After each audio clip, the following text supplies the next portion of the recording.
In this awe-inspiring landscape, the canyons are so deep, the precipices so high, and the distances so far, it's easy to lose sight of reality.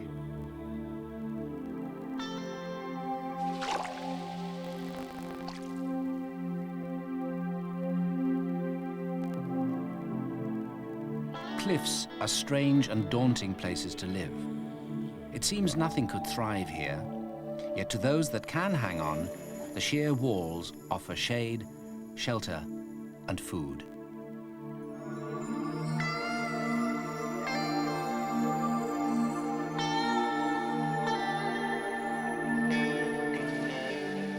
An impressive chain of uplands in the USA once stretched from the Rocky Mountains in Colorado and New Mexico to the desert basins of Arizona and Utah.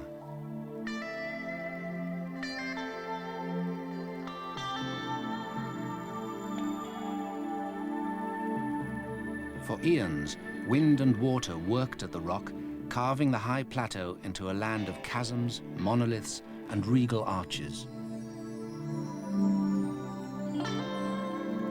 The landscape appears deserted, but in the deepest recesses of this vertical world, there is life. Its presence is given away by the slightest sound, a fleeting glimpse, a dancing shadow.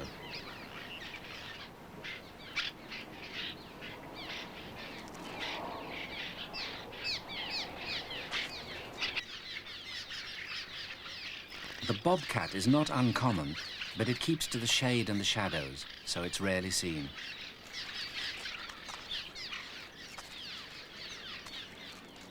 It's an opportunist, eating anything it can corner and catch, including lizards.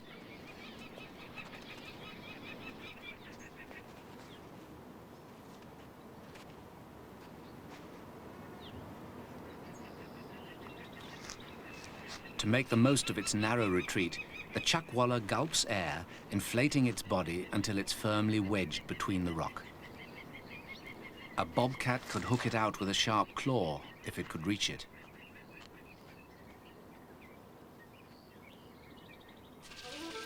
The hunted must periodically come out to feed. All the hunters have to do is watch and wait.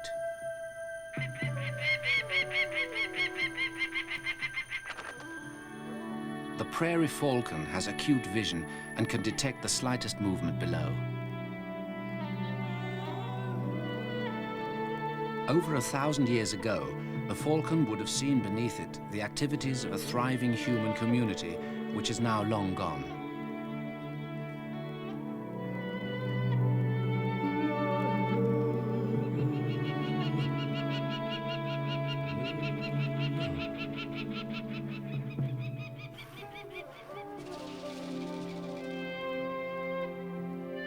Around AD 1300, a severe drought may have forced the Anasazi Indians, who had lived in the sheltered recesses of the canyon walls for 700 years, to abandon their homes. But today, those homes are not deserted. There's a limited supply of seeds on the cliff face, so a chipmunk climbs up to the top in search of food. Its activities have not gone unnoticed. The falcon's patience is rewarded.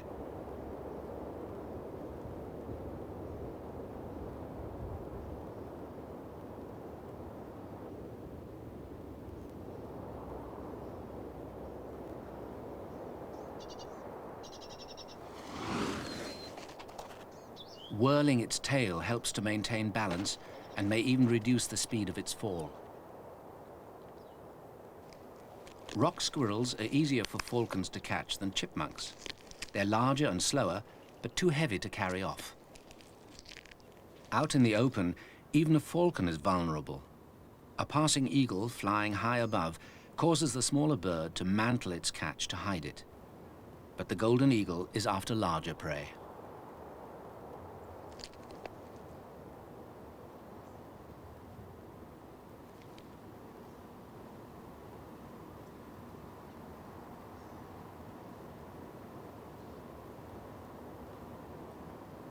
Desert bighorns are superbly adapted for life on boulder-strewn cliffs.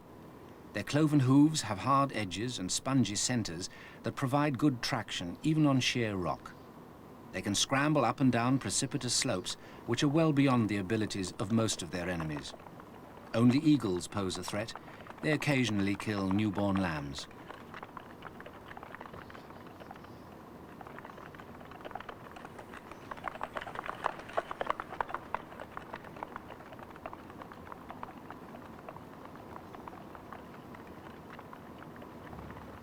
During the breeding season, small groups of females are herded by a mature ram who claims exclusive mating rights.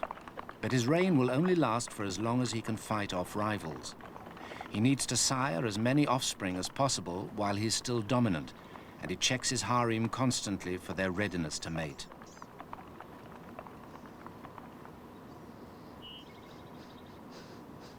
"20 years ago, bighorns were seriously threatened by disease and hunters. Hunting is now strictly controlled, and the sheep have made a remarkable comeback. But poachers continue to endanger their survival.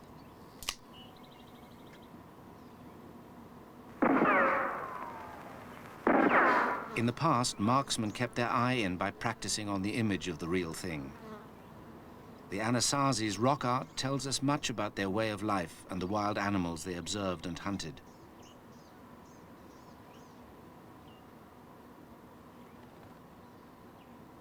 Defacing the rock was outlawed long ago.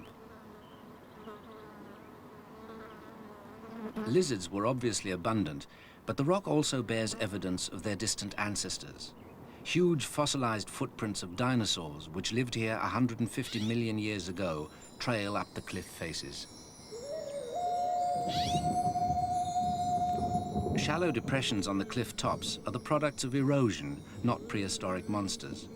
They hold an ancient secret, a dormant life form which the rain will awake.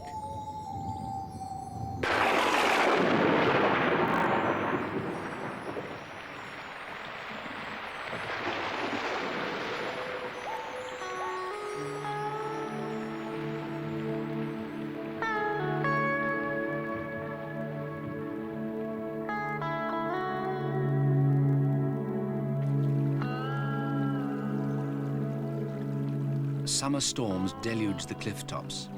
The runoff pours over the edge as temporary waterfalls, filling pools below.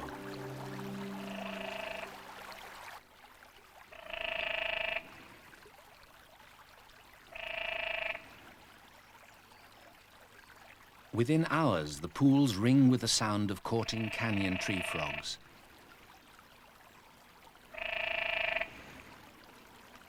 These frogs are well adapted to life on a vertical plane. Sucker-like toes enable them to cling onto sheer surfaces.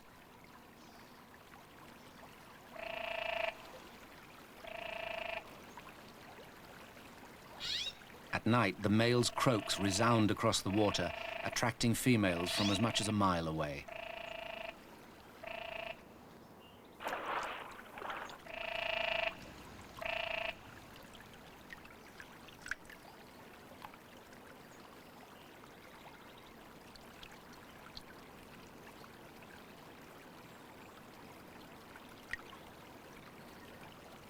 Within days, they will all have spawned, and within a few weeks, tiny frogs will be crawling from the dwindling pools to start new lives in permanently damp areas on the cliff face.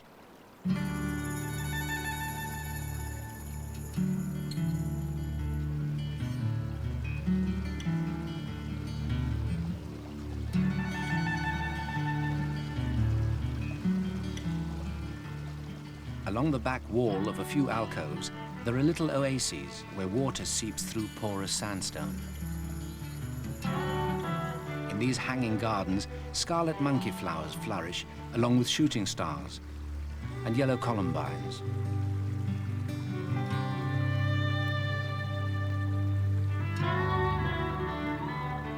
The availability of water limits plant growth, but where it runs freely, there are enough flowers to attract nectar feeders.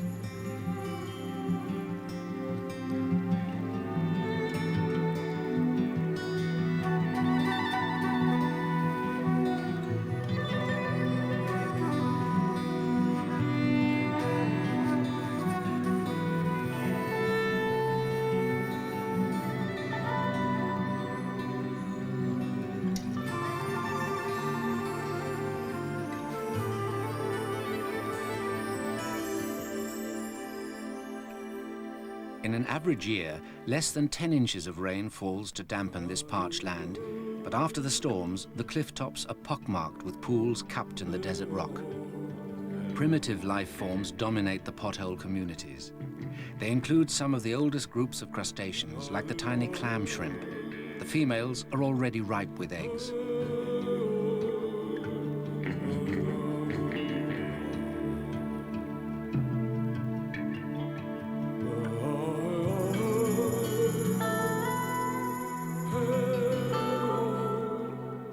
Pothole organisms have had to adapt in a unique way to survive in this harsh and fluctuating environment. The tiny shrimps are so finely tuned to their temporary world that they can turn their life forces on and off as quickly as they get wet or dry.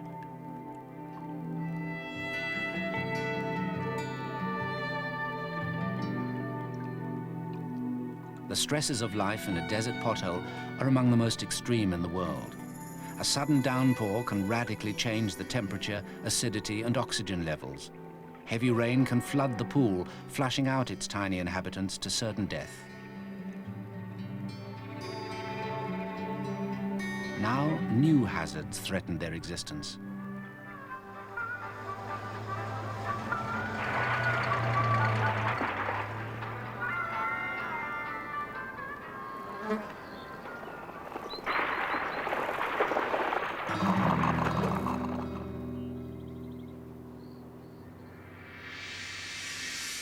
In a realm where water can vanish in a matter of hours, speed is vital.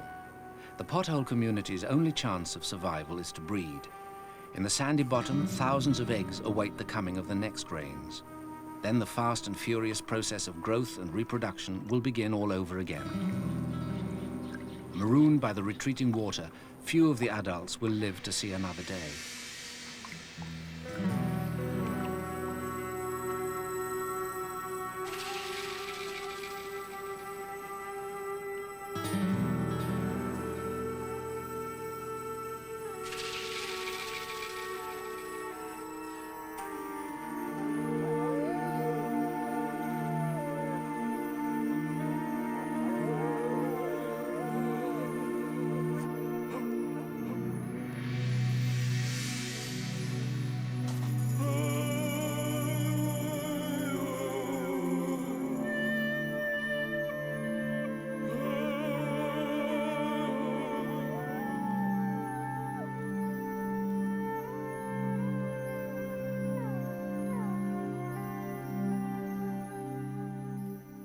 At dusk, night hunters prowl the cliffs.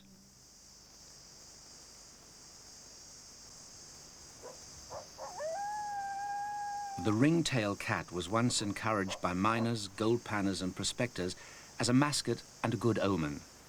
It helped to limit the numbers of cockroaches, mice and snakes down the mines and round the camps. Pallid bats, too, helped to control vermin, even during the heyday of the Anasazi.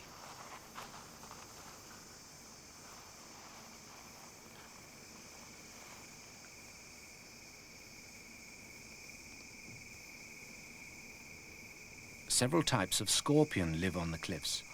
The sting of the striped-tailed scorpion is no worse than a bee's, but it can disable a small mammal.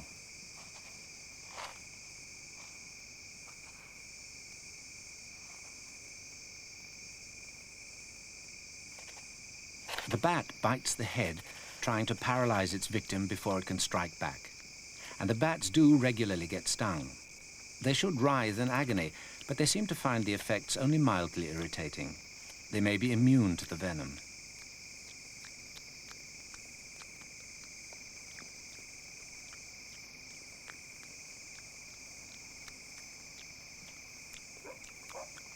The venom gets broken down during digestion, so even the sting can safely be eaten.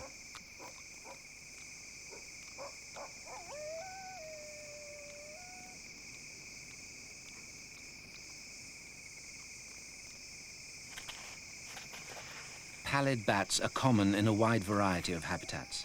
They thrive on the cliffs, but they're not restricted to them. Higher up the slopes, there's a highly specialized creature which lives round cliff tops. The canyon mouse rarely needs to drink. It gets all the liquid it needs from the body fluids of insect prey. The corpses of what was until a few hours ago a thriving pothole community provide both food and moisture. Antlers are rich in calcium and other essential minerals, and the mice often chew on them.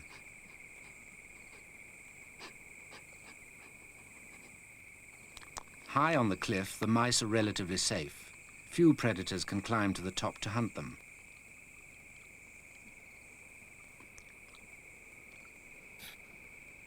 In the cracks and crevices lower down, there are enemies which can slither into the rock's labyrinth of dark tunnels.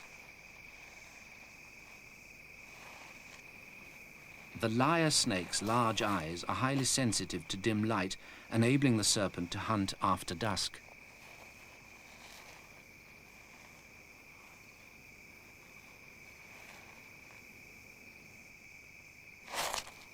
The snake absorbs heat from the rocks, unlike the lizard, which relies on the sun's rays to warm its body. So the snake can hunt at night when the lizards are cold and sluggish.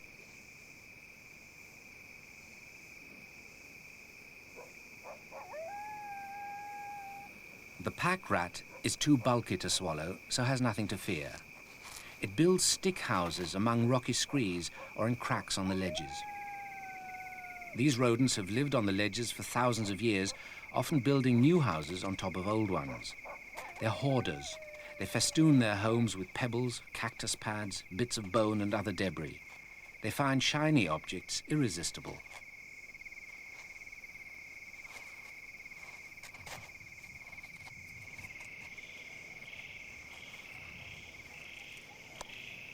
Among the junk, more valuable items have been found, including ancient stick animals made by the Anasazi.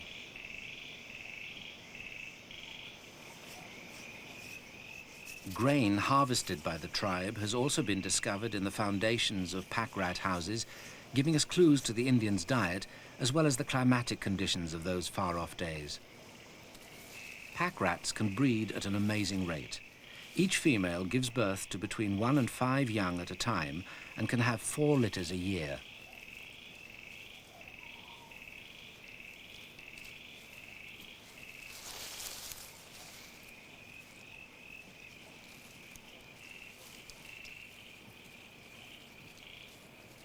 At a week old, the young are covered with fine fur. In another 6 days, their eyes will have opened, and at 2 months old, they will be capable of breeding. The cliffs could become overrun with rodents if there weren't predators to help keep their populations in check.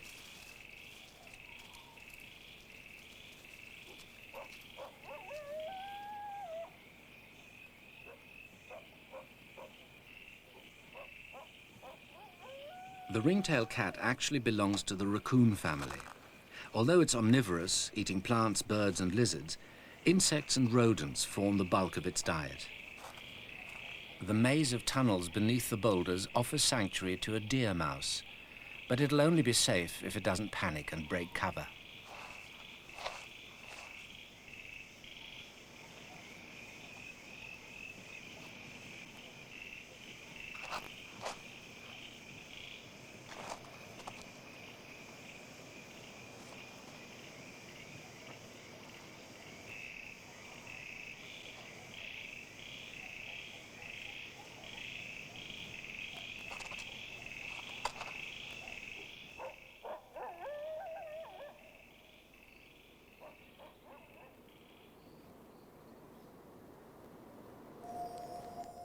It has taken millions of years for the cliff dwellers to adapt to the ups and downs of their vertical environment.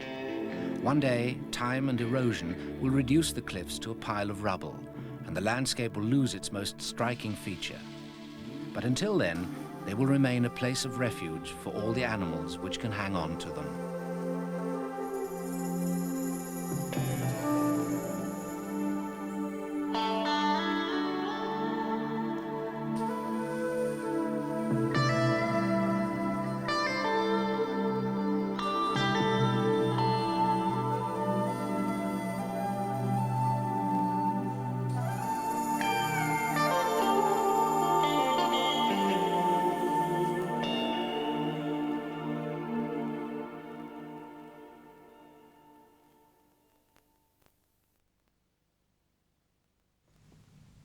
At 10 o'clock tonight, Winona Ryder despairs of her mother's share in the comedy film Mermaids.